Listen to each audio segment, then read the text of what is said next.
Hello, St. Thomas Academy, and welcome to the Cadet Football Show. To my left is head football coach Dan O'Brien. Welcome to the show. Thank you. And we're here to talk a little STA football here today. So, congratulations on another nice win, 42-7 over Apple Valley. Give us your thoughts on the game. Well, it was a little bit of a sluggish start. We went in like it was 21-7 at half, and we were lucky it wasn't 21-14. They got down close, and they had us on the ropes a little bit. To be honest with you, I thought they had a nice plan coming out after I had a chance to watch the video on it, watch the film some. I thought they did a really good job. Their offensive coordinator had some things dialed in, and that we struggled with. We made some adjustments at halftime. We came on. I thought second half we played a little bit better. We played a little bit more like a cadet football. Yeah. I thought the defense, you talked just briefly about it there, but it's kind of they played well, but it was in a bend, but don't break kind of the way. Of course, Apple Valley made their own mistakes, which helped the situation. But do you have any worries about your defense as you wrap up the regular season and you roll into the playoffs? Well, you always have worries, or at least I always have worries. I want to make sure that we're playing at the highest level we possibly can at every spot. We've got some injuries that have hurt us. Losing Blake in the beginning of the season in the secondary, that certainly hurt us. He was a starter last year and probably projected right in there as a starter this year again. So that hurts. Jackson Cercioglu was banged up this week. He had a bad calf. He didn't practice all week. And I practiced a little bit on Wednesday, and then we put him out there for some of the game on Thursday night, but he wasn't completely healthy, and we wanted to be careful with him. So, and I think we still need to get some things that we're more comfortable with in the secondary. I think for the second week in a row we gave up some passing yards that we got to continue to try to work to try to fix those pieces. But again, credit Apple Valley. Their offense did a great job. They had a scheme that they did some things that were able to get some guys open and back out of the backfield that we need to work on, and so that it's a two-way deal. They made some good plays, and of course we got to get better at some things as well. Well, and they had a couple of good athletes, maybe more than a couple, but two in particular, the quarterback and then number 3 Collins. He was pretty darn good. So they practice just as hard as you guys do. So it's like you say, it's kind of a two-way street. And I would also add, in a game of field position, your kickoff coverage didn't do you many favors on Thursday night. How do you address that kind of a situation in a very, very short week? Well, that's a good question. Coach Zebart addressed it on the field on Thursday night in the second half, and it did get a little bit better. But we got to take a look at personnel. We got to take a look at scheme a little bit to see if we should change some things up on how we're doing it.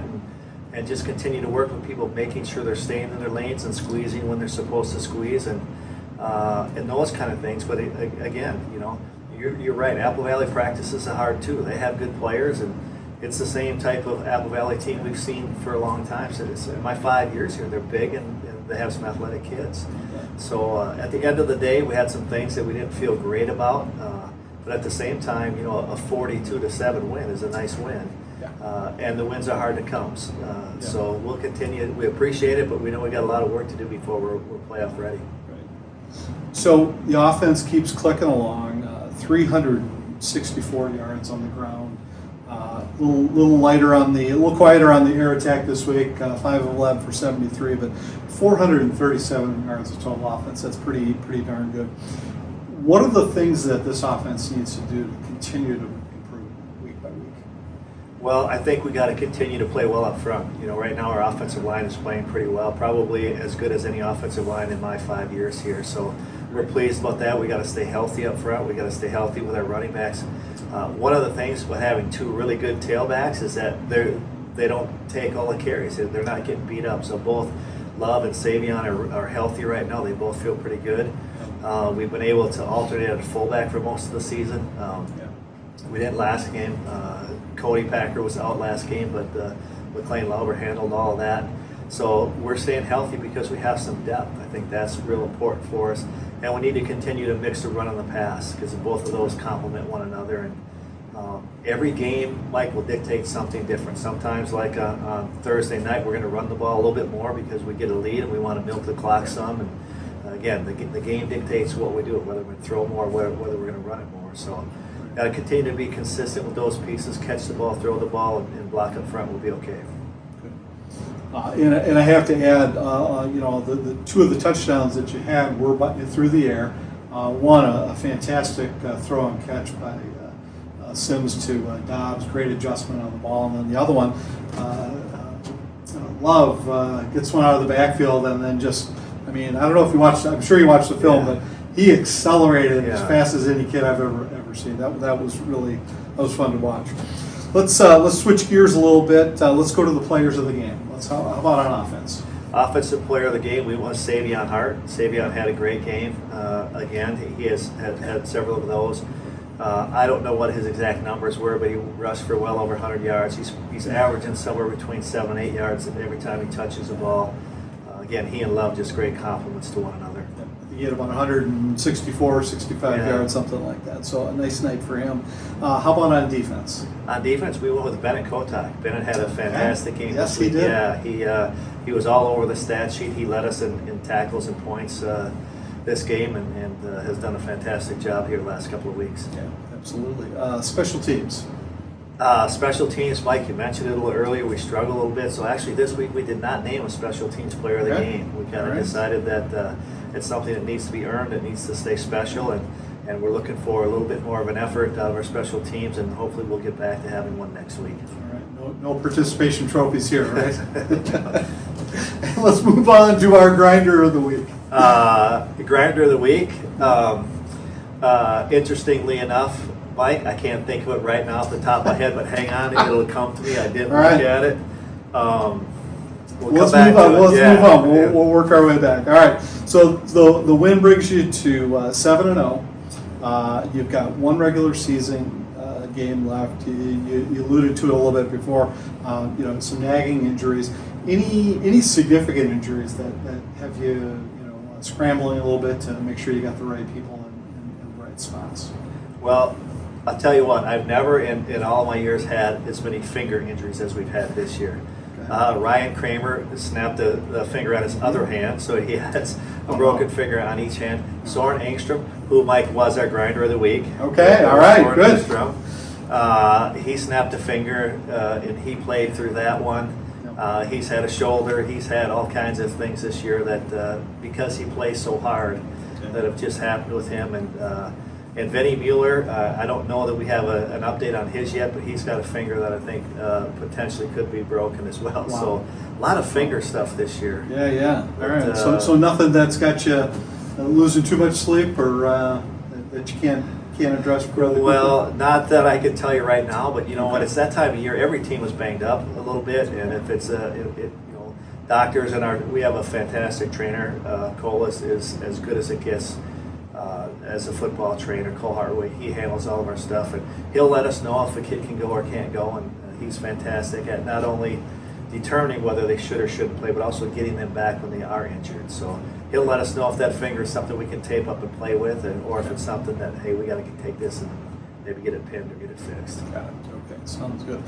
So speaking of injury, rumor has it you had a little bit of a setback yourself this past weekend. Would you care to give us a little update on what happened? Well, my wife and I went to our lake place, Mike, and it's the first day off we've had since August 15th, and shoot, we as coaches, we get tired too. So we were really excited. We went up and we started watching games on Saturday. We watched the Gopher game and was fired up for the Alabama-Tennessee game. And I started to not feel well, and it got worse and worse. I ended up having a kidney stone. Wow. So I ended up in the emergency room in Wilmer, Minnesota, and we got that fixed and taken care of and was able to get home. And so not as enjoyable of a weekend as what I would like, but we're fine, we're good, we're ready to go. Yeah, you look pretty good, all things considered. So as good as you can look, right? Exactly. So, okay, let's go back to that grinder award. I want to hear Soren Engstrom and kind of what was the reasoning behind him getting the grinder award this week. Well, he's playing through injuries. He's playing through injuries probably for the last 3 or 4 weeks. Yeah. He's also a kid. He's playing a defensive line at 190 pounds. And practices, he's a one-speed kid. In practice and in games, he's 100 miles an hour all the time. And his body's been banged up. He doesn't complain. He just wants to play. He loves playing football. He loves playing with his teammates. And for that reason, it's because of the injuries that he's been working with and grinding through. He's been our grinder of the week. That's awesome. And he has faced some big kids this year. I mean, the lines that he's been going against. Some of these guys are huge, so I give him a lot of credit. He's given away a lot of weight most every week. As much as 100 pounds in a couple occasions. Yeah. So, Yeah. But he's a speed mismatch. That's why he's been a great fit in there for us. Yeah, good. Love to see that.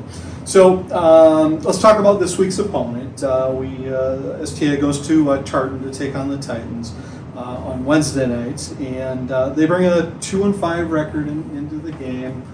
They got beat up pretty good by Spring Lake Park, but that's a pretty good football team, right. A top 10 football team. Tell us what you know about Tartan. It's a typical Tartan team. They're big up front, and they're athletic on the edges. They have some good speed that we'll have to worry about. They got a nice tailback. They got a nice receiver. They got an inside linebacker that I think is probably as good as we'll see all year, number 50. So it'll be a test. They're very similar to Apple Valley, and it's the kind of deal where if we can come in, Mike, and if we can take care of business and play well early, I think we'll be okay. If we let them hang around and we give them some confidence, it'll certainly be a ball game. We don't look past anybody, and the other piece that makes it a little bit challenging is a short week.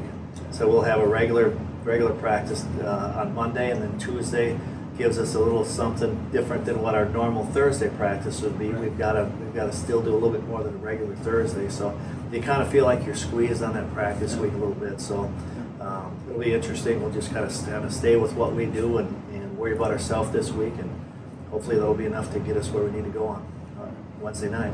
And you read my mind that they might be a bit like Apple Valley, Right. Big on the line and got some athletes. So you guys are certainly prepared for that. Coach, it's hard to believe we're at the almost to the end of the regular season here. We got the one regular season game left. How do you keep the boys focused at this time of year? You've been at it since the middle of August. Not many days off for the boys, but how do you keep them kind of looking down the road and staying focused? Well, that's a great question. One of the things that I try to do is I try to change up our practices. We get into a routine, and right now it feels like everything's the same, and it gets a little bit boring at times. And now it's a little bit cold, so the practice isn't quite as fun. So I'll change it up. I'll change our order of things in practice. I've started to shorten practice up a few minutes to try to get them off the field a little bit faster, to try to let their bodies heal up and recover. But probably the biggest thing we do is we'll change up how we do our practices. Okay, that sounds good. And looks like you're going to get a little break after this game. You've got you got to buy into the playoff round. That's about all we're going to talk about that because we got to take care of business on Wednesday first. But that'll give you a little breather in there to hopefully heal up some of these injuries and get you set for the playoffs. So yeah, that'll be awesome. Well, thanks for talking a little Cadet football with me today, Coach. Appreciate it. Yeah. And good luck on Wednesday. Thank you. Your Cadet football team will play the Tartan Titans this Wednesday evening. Kickoff is set for 7 p.m. and the game will be played at Tartan High School. Tickets can be purchased online, and we'll have a link below so you can get that out of the way before you head to Tartan. And if you're unable to make it but want to watch it live, you can do so at cadetbroadcast.com. We'll have the link below as well. Thanks for watching, and we'll see you next week. Go Cadets!